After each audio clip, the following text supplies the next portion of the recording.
Hey, Luke, you've had stretches where the defense has been consistent, game after game after game. You had it last night for the most part. How do you try to lock that in, and how has that worked for the stretches that you've had of consistent play over game after game? Well, it's one of those things in this league with the schedule, the amount of games you play, that it's hard to become consistently a really good defensive team. And especially when you're learning to become one. I think that's why as a team you see teams that are together for a long time, they're able to do that because it just becomes second nature to them. So we're still preaching what's important to us. We're building our culture, the defensive coverages, the coverage, what our terminology for everything. This is all stuff that we're learning on the go, and we're getting reps at it. We get better, but then you go through stretches without practice, or guys get hurt or traded, whatever it is, and then you got to kind of take a couple steps back and start over again. So normally we play pretty good defense when we have practice time to really drill it, and then we come out and play well.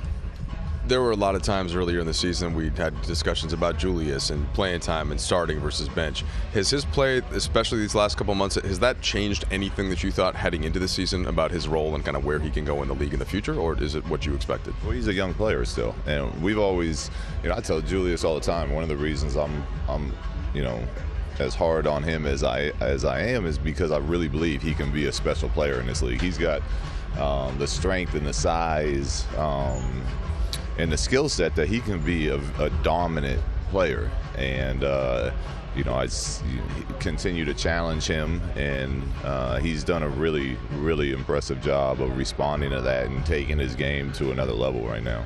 You see the league has gone smaller, and how does Julius fit into that as somebody who's big but yet not a classic big? Can that help him even more if the league continues to try to go small? Can you use him as a bigger advantage almost?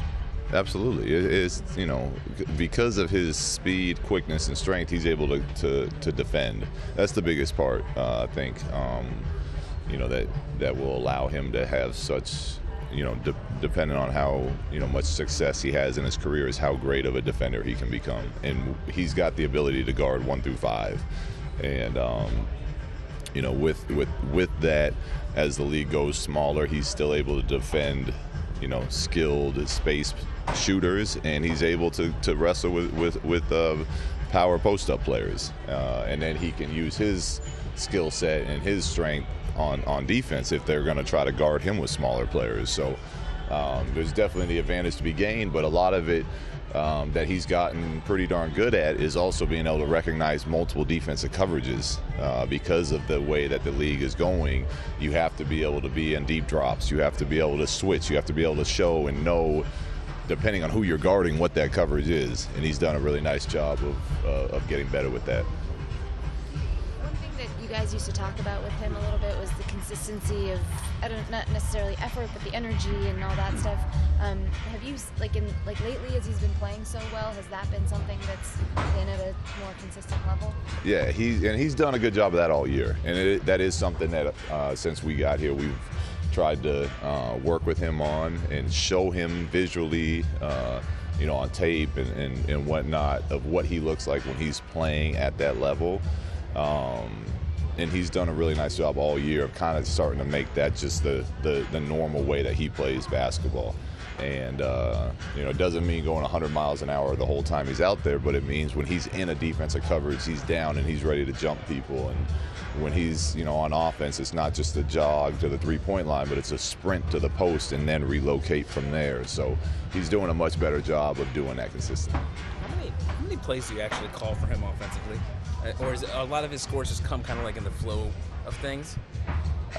He's got a couple play calls, not many, but it's a lot of how we want to play and we want to get better at playing is being able to play in the randomness of what basketball is, and doing that with an understanding of structure and knowing where to go and how to play off of each other. It's much more difficult to defend when you're just playing basketball. You know, when we know what the other team's running and we know the play set, we know the call, then it's easier for us to load up our defense and take certain things away. So he's got a few play calls. We like to get him down on the block, and then we like to use him sometimes to set, to screen away because his man won't guard him out by the three-point line to get our shooters some shots. But a lot of it he does, he does just within the flow of playing. Well, your experiment with the three-point shooting, you had, I think it was like last November when I was down there, you talked about having the players shoot X number of threes for a month and chart it, and you're going to check the data on it. Yeah. Did you see any improvement? It got better.